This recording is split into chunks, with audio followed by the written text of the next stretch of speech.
The mountains had been warning him all day.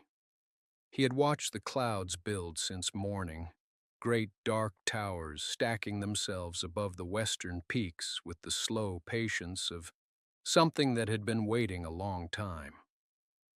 By noon, the air had changed, gone heavy and electric the way mountain air does before it turns mean.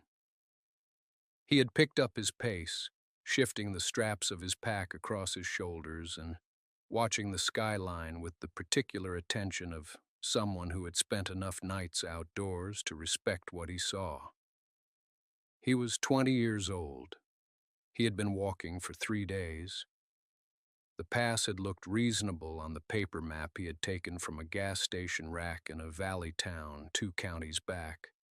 The kind of map meant for tourists who planned to drive the route in an air-conditioned car. It had not mentioned the sections where the trail dissolved into loose shale. It had not mentioned the places where the path skirted the edge of drops deep enough to disappear into shadow before they hit the bottom. And it had said nothing at all about how the ridgeline opened up in the final miles into a narrow corridor of exposed rock, with nowhere to shelter and nowhere to go except forward or back. He kept going forward. He always did.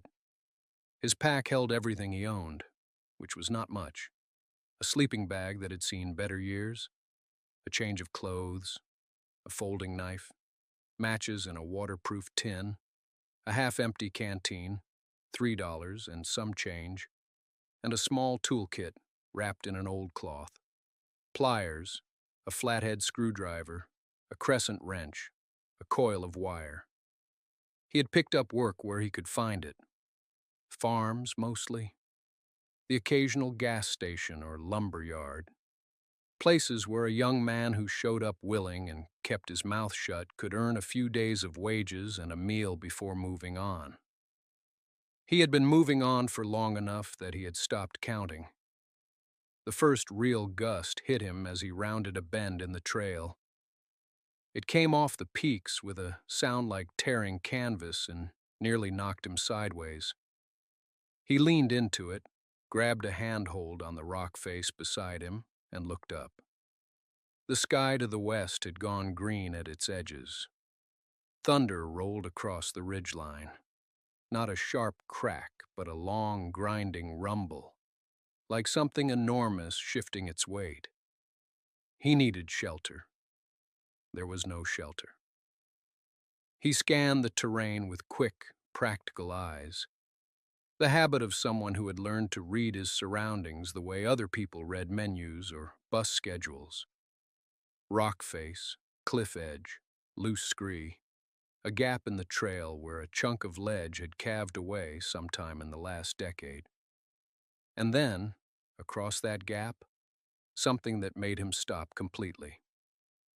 On the far side of the chasm, rising from a narrow pillar of stone that jutted up out of the valley floor far below, sat a shack, weathered gray, tilted slightly toward the void. Impossible. He stared at it as the first drops of rain began to fall. The rain came down harder, almost immediately, the way mountain rain does. No gradual build, just a threshold crossed, and then suddenly the world was gray and loud and wet. He pulled his jacket tighter and looked at the gap. It was maybe 12 feet across, maybe 14. The chasm below it dropped far enough that he couldn't see the bottom through the rain and shadow. On his side, the trail simply ended at a raw edge of cracked limestone. On the other side, the rock pillar rose like a fist out of the valley, its top wide enough to hold the shack and not much else. Someone had built a bridge between them, two thick timber beams laid side by side, with boards nailed across them like a ladder turned horizontal. The wood had gone the color of old bone.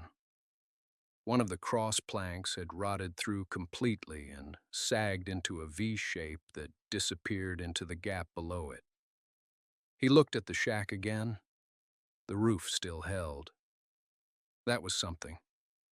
The walls were standing, all four of them, and there was no visible collapse on the near-facing side. A window, small and dark. A door that hung slightly open, swinging almost imperceptibly in the wind. Whoever had built this had built it to stay. He tested the first plank with his boot. It flexed, but didn't crack. He shifted his weight and felt the beam beneath shift with a low, wet groan that he did not love. He looked back up the trail behind him. There was nothing there. There had never been anything there. Just rock and sky and the growing sound of thunder arriving in stages like something pacing toward him. He made a decision the way he usually made decisions in situations like this. Not by deliberating, but by moving. He kept his weight to the edges of the boards where the wood was thickest above the beams. He stepped over the rotted plank without looking down. One hand held his pack strap at the shoulder. Not because it helped with balance, but because it kept his arm from swinging wide. The bridge flexed under each step and made sounds he didn't allow himself to interpret. He focused on the door ahead. He was across in under 10 seconds. He stood on the stone platform, because that was the right word for it. It wasn't ground exactly. It was a flat-topped pillar of rock, barely larger than a generous living room, and looked back at the gap. From this side it looked wider somehow. The bridge looked worse. He turned away from it. Up close, the shack was maybe 16 feet long and 10 feet wide. The boards were hand-cut, not milled. The edges slightly irregular in the way that meant someone had done this with a whipsaw or a pit saw, probably alone. The door hung on two iron hinges that had bled rust streaks down the wood. He pushed it open slowly. The smell that came out was old and dry and faintly mineral. The smell of a space that had been closed for a long time, but never let in water. He stepped inside. The interior was one room. He stood in the doorway, long enough for his eyes to adjust, listening to the rain begin outside. Not the full storm yet, just the leading edge of it. Drops tapping the roof in irregular intervals like fingers testing a surface. The roof held. That was the first thing he registered. No dripping, no soft spots in the ceiling, no dark stains spreading across the boards above him. A narrow iron stove sat in the far left corner, its pipe running up through a collar in the roof that had been packed around with some kind of gray compound. He'd know what kind when he got closer.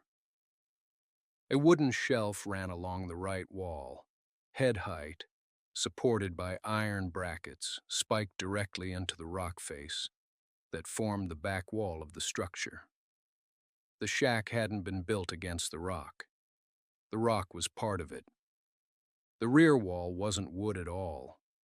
It was the cliff face, roughly smoothed, with the shelf and two iron hooks driven into it.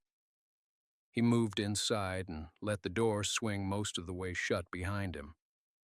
The light went gray and thin. There was one window, small, on the left wall near the stove, covered with what might have been oilcloth tacked around its edges. He didn't touch it yet. The shelf held objects. He could see them in silhouette, shapes that resolved slowly into a tin box, two glass jars with lids, a stack of something flat and rectangular, a coil of thin wire, a folded piece of cloth. He went to the stove first. The firebox door opened with a dry squeal. Inside, ash compressed to a thin layer, and beneath it, the faint smell of old charcoal. Someone had cleaned it before they left, or close to it.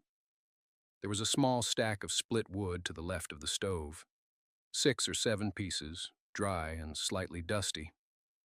Beside it, a metal can with a tight-fitting lid. He pried the lid up. Tinder, dry grass, birch bark curls, cedar shavings. Still viable. He set his pack down, keeping it off the floor by propping it against the stove leg, and went to the shelf. The tin box had a latch but no lock. Inside were matches in a waxed paper sleeve, a folded knife with a cracked wood handle, and a small coil of wire solder. He set the box down carefully. The glass jars. One held dried beans, dark red, sealed under a rubber gasket that had gone stiff but hadn't cracked. The other held something pale and granular. He held it to the light from the covered window. Salt. The flat rectangular stack was books. Not one book, 4 of them, with a fifth thinner volume that wasn't bound the same way as the others. He touched the spine of the top book. The leather was dry and cool. Outside, the rain picked up. He heard it change in pitch. Heavier now, more committed. He left the books for a moment and started building a fire. He crumpled a twist of birch bark from the tin and set it in the firebox, then laid 2 of the smaller wood pieces over it in a cross. The matches were waxed well enough. The first one caught on the second strike. He held the flame under the bark until it took, then closed the firebox door halfway and watched through the gap. The wood was old and dry, and it caught faster than he expected. He added a third piece, then the fourth, then closed the door most of the way and adjusted the damper by feel until he heard the draw improve. The stove ticked as metal expanded. Warmth began moving outward in a slow radius. He stripped off his jacket and wrung it over the floor near the door. His shirt beneath was damp through. He draped the jacket over the back of the chair and stood close to the stove, rotating slowly, letting the heat reach through the fabric. Outside, the rain was no longer tentative. It came in waves now, driven sideways, and the whole structure shuddered at intervals when the gusts hit broadside. He heard the bridge cables vibrate, a low, mournful tone that carried through the rock and up through the floorboards. He didn't let himself think too long about that. When he'd stopped shaking, he went back to the shelf. The 4 main books were journals. He could tell before he opened them. The covers were plain, utilitarian, the kind sold at general stores or ordered from catalogs. He opened the topmost. The handwriting inside was dense and careful, each line measured. The ink faded to a warm brown. The first entry was dated May 1941. He turned to the back. The last entry in that volume was dated October 1941. He set it down and opened the second. March 1942. He checked the third and fourth the same way, building a rough timeline. 1941 through late 1944. The fifth volume, the thinner one, was different. Smaller, with a cloth cover that had once been dark blue and was now almost gray. When he opened it, he found not a journal, but something closer to a ledger or a record. Columns of measurements, dates, temperatures, barometric readings, wind directions.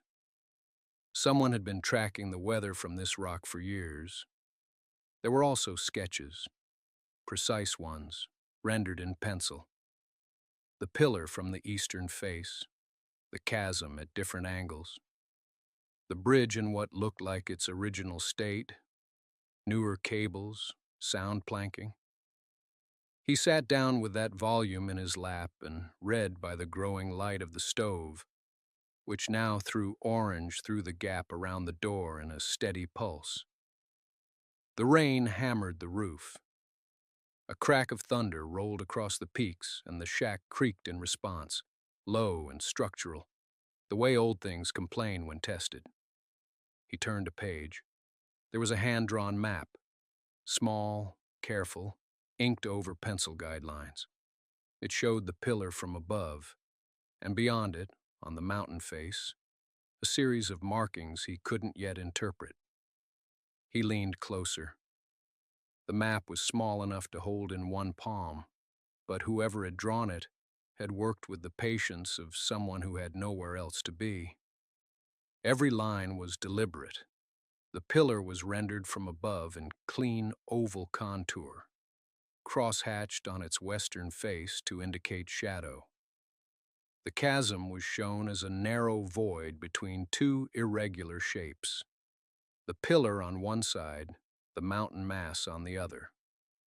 The bridge appeared as two parallel lines connecting them, and beyond the bridge, climbing the mountain face in a series of small symbols, were the markings he couldn't interpret. He counted them, 7 in total. They were not letters or numbers.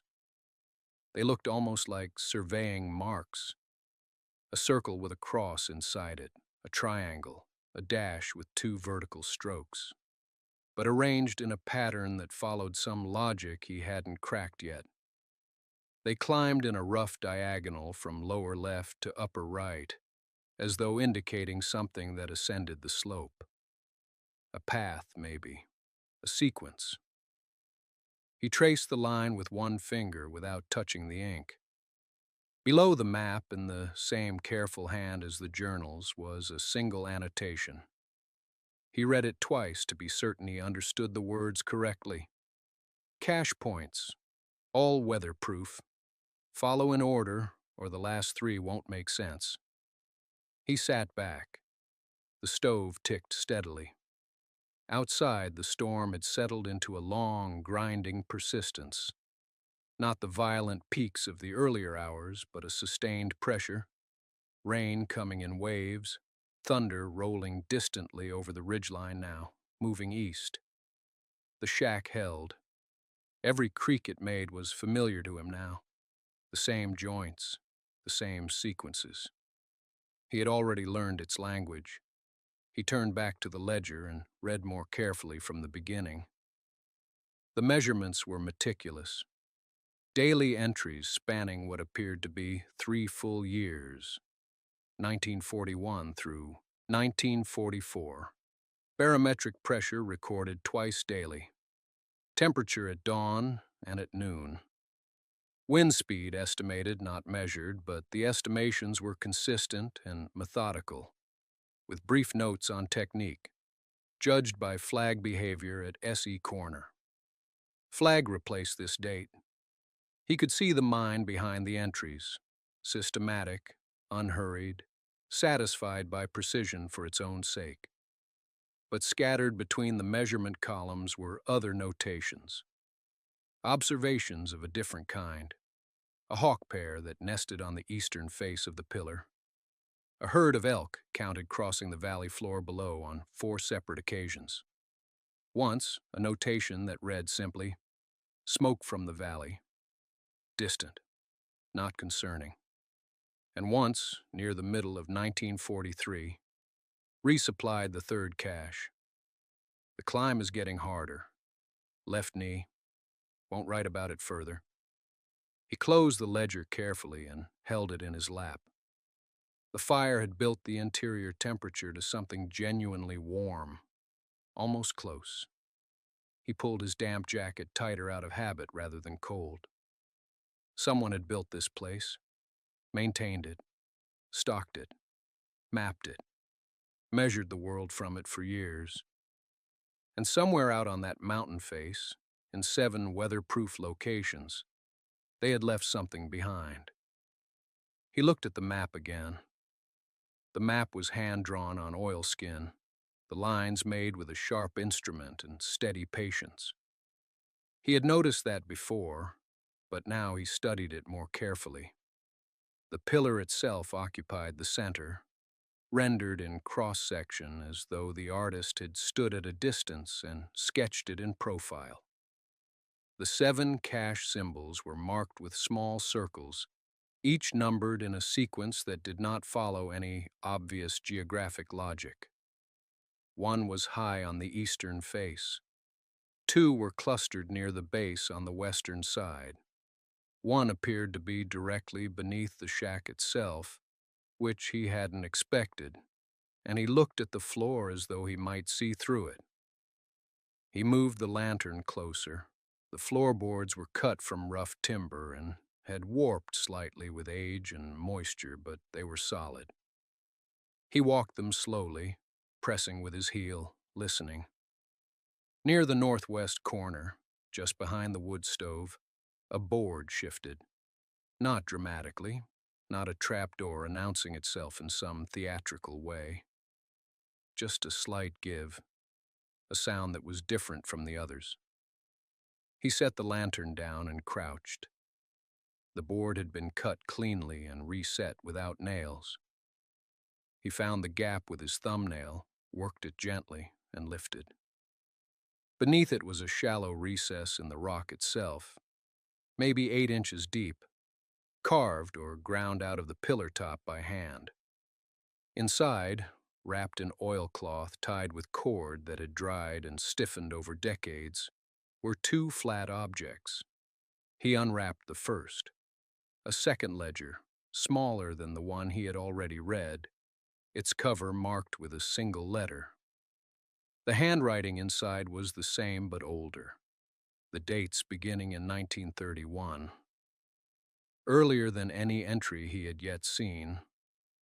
He set it aside without reading. The second object was a folded paper, different in weight from the map, and when he opened it carefully, the creases threatening to tear at their weakest points, he found that it was also a map. But this one was not of the pillar. It was of the surrounding mountains, rendered in much finer detail, with elevation markings and distances notated in careful fractions. A trail system was sketched in, not the main trails, but secondary routes, narrow ones, some marked with small arrows indicating direction of travel. Along one of them, roughly 3 miles southwest of the pillar, a location had been circled twice. No label, just the double circle and, beneath it, 3 words written in the same measured hand. Not the last. He sat back on his heels and looked at both maps together. The pillar map with its 7 caches and this larger one with its unmarked circle. The fire crackled. Rain was still working against the roof with a steady insistence. Thunder had moved east and grown quieter, leaving behind a kind of pressure in the air that sometimes preceded a second wave. He didn't know what the words meant yet. Not the last cache, not the last map, not the last refuge. He folded the larger map carefully and tucked it inside the first ledger for safekeeping, then reached for the smaller one and opened it to the first page. The smaller ledger was a journal, not a logbook in the way the first had been. No columns, no numbered entries, no systematic record-keeping. This was personal, the handwriting slightly looser, the margins occasionally crowded with second thoughts added later in a different pressure of ink. The first entry was dated June 1961, and it began without preamble, as though the writer had already been thinking a long time before he set pen to paper. I have decided not to go back down. No explanation followed immediately. The next few lines described the condition of the shack's roof after a wet spring, the way the moss was encroaching on the north face of the rock beneath the foundation posts, a repair made to the stovepipe with a strip of tin cut from a coffee can. Practical things. The kind of sentence a man writes when he is avoiding the larger subject he just raised. He read slowly, holding the ledger close to the lamplight. The fire had settled into its quiet rhythm, casting an orange wash across the floor. Outside, the wind had picked up again, moving through the gap between pillar and mountain with a low, sustained sound. Not threatening yet, but building. The journal writer had come to the pillar first in the autumn of 1958. He did not say why, only that he had needed somewhere the world could not easily follow. He had spent 3 days exploring it before deciding it was possible to live there, and another week deciding it was preferable. He wrote about the first winter with a matter-of-fact brevity that communicated more than it stated.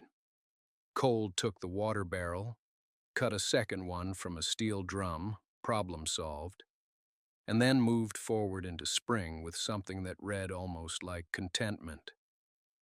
He paused on one entry from the summer of 1963. The writer described a visitor, someone who had crossed the bridge without warning, a younger man, not a threat, just curious and lost. They had shared a meal. The visitor had asked questions the writer mostly didn't answer. Before leaving, the visitor had looked at the shack and said it was the loneliest place he had ever seen. He meant it as a warning. I understood it as a description of what I wanted. He closed the ledger gently and pressed his palm flat against the cover for a moment, the way you might hold still after reading something that landed close. Outside, the second wave the pressure had predicted was arriving. He could hear it now. Rain returning, heavier this time, moving fast across the ridgeline and then dropping into the gap with the weight of something serious. The lamp flame bent sideways for an instant as the wind found a seam somewhere in the wall planking. He adjusted the wick. He thought about the circled location on the larger map. 3 miles southwest, not the last. The journal was dated across nearly a decade of entries, and he was only a few pages in. Whatever the double circle meant, the answer was somewhere ahead of him in the writing. He opened the ledger again and turned the page. The next entries were shorter, more practical, less of the philosophy that had run through the earlier pages and more of the ordinary work that keeping a place alive required. A leaking seam along the east face. A resupply trip that took 4 days and came back light because prices had gone up in the valley and the writer's cash was running thin. A season when the snow came early and stayed late and the firewood ran closer to nothing than was comfortable. He read carefully, matching what the words described against what he had seen with his own hands. The east face seam, he had noticed it. A long diagonal run of resin-darkened wood where someone had forced pitch into the gap and smoothed it flat. It had held. Whatever the writer had used, it had held for years. He filed that away. Then, buried in the middle of an otherwise unremarkable entry about a broken stove hinge, was a single sentence that pulled him upright. The lower room took on water again after the thaw. I moved the remaining boxes to the shelf and checked the seals. Still holding, mostly. He read it twice. Lower room. He looked at the floor beneath his boots. The planking was old but solid. No visible seams, no hatch, no gap he had noticed. But he had not looked carefully. He had come in desperate and cold and exhausted and grateful for the first dry surface he had found. He had not looked at the floor the way he would have looked at it if he had known to look. He set the ledger face down on the table, opened to the page, and took the lamp. He moved across the room slowly, holding the light close, to the floor and watching the shadows shift between the boards. Near the stove, nothing. Near the east wall, nothing. He moved to the back corner, the one half hidden behind the stacked crates, and crouched down. There. A seam that was too clean. Boards that met at a right angle that had no structural reason to meet at a right angle. And on the closest board worn almost invisible, but still there if you knew where to look. A small iron ring, flattened down so flush with the wood that you would never catch it unless the light was nearly horizontal. He hooked his finger through the ring and pulled. The hatch resisted, swollen wood, years of disuse, and then gave with a sound like a gasp, like something that had been holding its breath. Below the floor was darkness and the smell of cold earth and something else. Dry paper, old metal, the smell of a place that had been carefully sealed and had kept its promise. He held the lamp over the opening and looked down. A wooden ladder descended into a low, stone-walled space, smaller than the room above, but deliberate, finished, built to last. Along one wall, shelves. Along the other, shapes he couldn't resolve yet in the available light. He put his foot on the first rung. The ladder held. Each rung flexed under his weight, but didn't crack.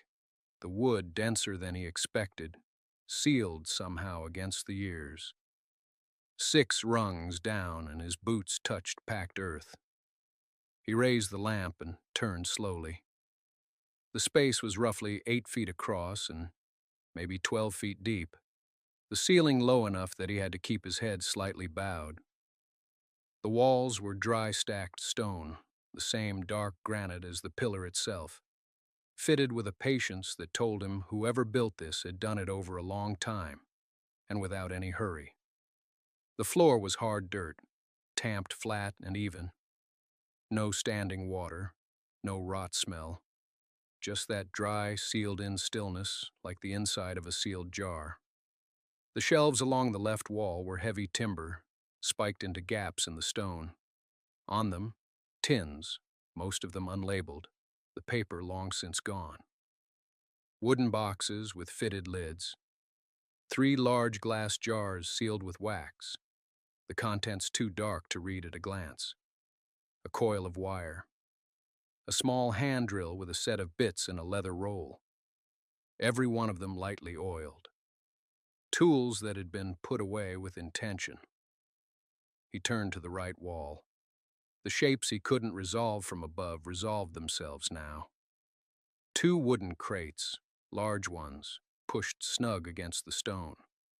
And resting on top of them, wrapped in oilcloth and tied with cord that had gone stiff but not brittle, something flat and broad. He set the lamp on the nearest shelf and worked at the cord. The knot was simple once he understood which direction it had been tied. The cloth unfolded. Maps. Not one map, but many, layered and folded and organized with the same quiet care as everything else in this place. Topographic sheets covering the surrounding range, penciled lines running across them in patterns that weren't trails, too irregular for trails, too purposeful for nothing. Annotations in the same cramped, certain hand as the journals above. Elevations circled. Small symbols he didn't have a language for yet, repeating at intervals across the terrain. Notes tucked into the folds on loose paper, some of them only a few words, some of them dense paragraphs that would take real time to read. He stood with the lamp held close and understood that what he was looking at was not the record of someone hiding. It was the record of someone working, someone who had used this place as a base of operations for something that had ranged far out across these mountains over years. The shack above was shelter. This room below was the library, the storage, the archive. The two together were a system, and the system had been built by someone who intended to come back to it. The tins on the shelf, the oiled tools, the sealed jars, the carefully wrapped maps, not abandoned in defeat.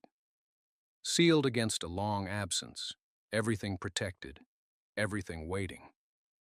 He reached for the nearest journal he'd carried down from above without thinking, opened it to a page near the back, and started to read.